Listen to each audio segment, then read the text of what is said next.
What's up? It's Marco, Sage of Soccer, and today I want to talk about the Concacaf U20 Championship, as well as the opposition that the USA team will face in that tournament, most specifically Canada.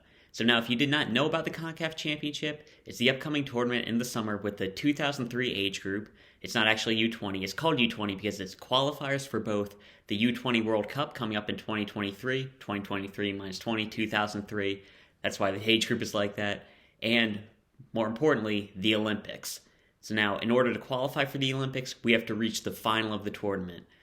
So, very tough task, but it is made a bit easier by how the groups played out. If we are able to win our group, which is Canada, St. Kitts and Nevis, and Cuba, we will be able to avoid Mexico until the final, assuming, which 90% chance they will, win their group. That'll make that a much easier trip, though still very difficult. We did lose to Honduras in Olympic qualifying earlier, last year. So it's still not going to be an easy task, but if we're able to win our group, it should be a very smooth sailing ride to at least the semifinals, and we should be able to qualify for the Olympics. But in order to do that, we're going to have to beat Canada. And Canada have a very strong U20 team, and I wanted to go over that. Just let us know the opposition we have. I'm going to be comparing that to the American squad and see how I think we'll be able to fare against them. So going into Canada's team, the thing to know about this squad is it is extremely talented, but full of dual nationals. And because of that, it won't be as strong as it could be. Now, that is similar to the USA team. I think it's pretty unlikely we'll have Jonathan Gomez for this upcoming tournament. But still, just looking over the Canadian squad, they have top prospects like Daniel Jebbison. He's the England dual international. He's playing with England U19, I believe, and he's at Sheffield United. Marcelo Flores in Arsenal's academy. He's likely to be playing for Mexico this tournament. Lucas Diaz in Sporting Kansas City's academy, Portuguese dual international, though I think he will play for Portugal, or for Canada at this tournament. Same with Justin Smith out of Nice. He's going to be playing for Canada, I believe. And then their top prospect is Jahkeele, Marshall-Rutty, Toronto's best prospect, maybe the best prospect in all of MLS right now. I think that it's realistic to expect Lucas Diaz, Justin Smith, and Marshall-Rutty to play in this tournament. So yeah, just going over their entire squad. In goal, it's a pretty weak team, especially compared to how good the goalkeepers are with the American squad. I'd say their top goalkeepers are probably a mix of either Owen Goodman.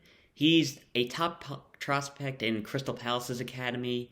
He's their second best academy goalkeeper, which isn't really much. I'd say Alex Borto, who's probably not going to be starting for the American team, is better than him. But still, decent prospect, though he is a dual international. I think the most likely guy to play is Emil Gazdov, a Canadian Premier League goalkeeper for Pacific, who spent some time in Germany like Zach Steffen did. He seems like a pretty talented goalkeeper, but hasn't played much senior football, so it's tough to gauge. And again, there's a reason why a lot of times when Olympics come around, they use the overage player slots on goalkeepers. I expect Canada will do that, and Gazdov, good prospect, but he's not a professional player yet. In the defense, again, not as strong. We're going to get to some strengths in the midfield eventually, but defensively, not too good. I don't even really want to go over positions because it's going to be pretty vague. I expect to see Keesean Ferdinand from Montreal. He can do a good job at right back or center back. He's another guy who spent some time in the Canadian Premier League on loan, but he's actually started. Matteo Campagna from Vancouver is another good center back option who, again, played some time in the Canadian Premier League. I'd also expect to see Kobe Franklin. He's out of Toronto. He's a right back who's played in USL League One. He looked very good in USL League One, but not that high level of competition. Things get a bit complicated. As I mentioned, Justin Smith, the dual international. He's more of a defensive mid prospect, but he can play center back as well. As you can see, the center back pool isn't the strongest here. That's usually typical, but center backs develop later. Another option is Marcus Furcanis. You might have remembered him. He was on the USA U20 team in their camp, but I don't really expect him to play for Canada. I expect him to, especially after he get called up by the American squad, and he's raised in America, I expect him to stay there, but he is an option. At left back, their only real player I can see playing there is Noah Abatneh.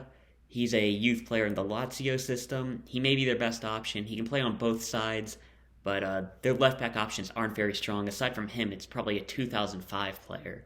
So I'd expect a back line of Abatneh, Keesean Ferdinand, Campagna, and Franklin, but I could easily see them emulating their first team and playing with a 3 at the back, and maybe Smith drops to the midfield, or maybe Franklin plays at a right side center back and you put Marshall-Rutty, or Marshall-Rutty, you put him as the right wing back.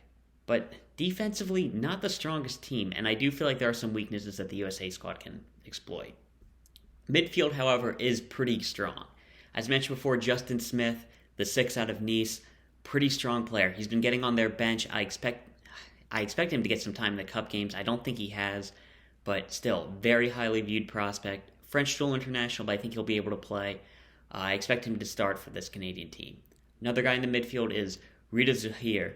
He's from Montreal. He's a strong option, having played a good bit in the MLS and the Canadian or Concacaf Champions League. He seems to me like technically he's kind of like at a Busio level. Looked a very good player, plus a little bit of athleticism above him. He's also spent some time in Italy. Do you remember when Georgi Milhalovic went over to Italy to train with Bologna? Zouhir went over with them as well, and pretty good player. Really strong midfielder this Canadian team has. Then another option further forward is Antoine Coupland.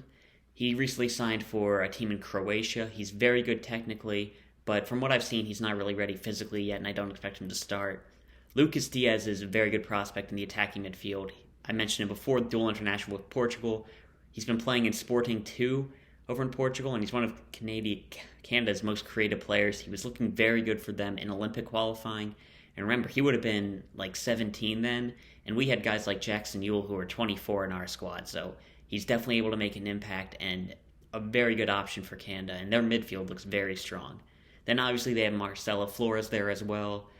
In my opinion, he was the best either American or Mexican player at the Revelations Cup, so great option and would be extremely dangerous, but I think he'll only play for Canada at the senior level. I don't see him playing for their U20 team.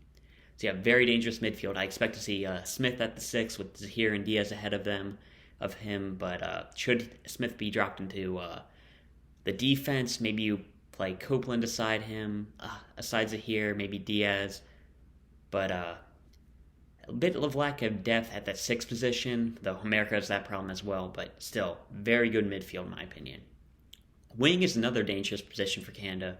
That's Marshall-Rutty's natural position, and as I mentioned before, top MLS prospect, huge threat at that right wing position, and I would love to see him go at Jonathan Gomez or Kevin Paredes, because that would be a great matchup. On the left-hand side, a couple of options. Kamron Habibullah is a very talented left-wing prospect from Vancouver, but Vancouver have really not done too well with them. Looking at the Canadian fans, they seem to be pretty upset at Vancouver with their youth development, and he's now going on loan to the Canadian Premier League, and he seems pretty talented, but not really playing that much, and especially if Canada plays with wingbacks, I don't expect to get on the field, but could very well play. Then Luca Coleosho from Espanyol's leave system is another option. He's the American dual international. He's been very productive at the youth level, but I don't see him starting over a guy like Habibullah, who's played a bit in the MLS and looks like a pretty good prospect. Then, lastly, up front, the obvious prospect is Daniel Jebbison, but I think he only plays for Canada at the senior level like Marcelo Flores. Aside from him, Lowell Wright is their best option. He's from York United in the Canadian Premier League, and he's been a top striker in the Canadian Premier League at a very young age. Good finishing, physical, even at a pro level he's physical, so I'd be a bit worried if I was Justin Che, Jalen Neal with dealing with this guy, and he's pretty good with the ball at his feet as well. I expect a big move for him coming up soon, and definitely the top striker prospect that Canada has available to them. Other than him, there's Jules Vilsaint, who's been looking pretty good for the Royal Antwerp U23s in Belgium. That's a club where Sam Vines plays. And Tiago Coimbra has been impressing for Palmeiras' youth system in Brazil, though not too much behind that.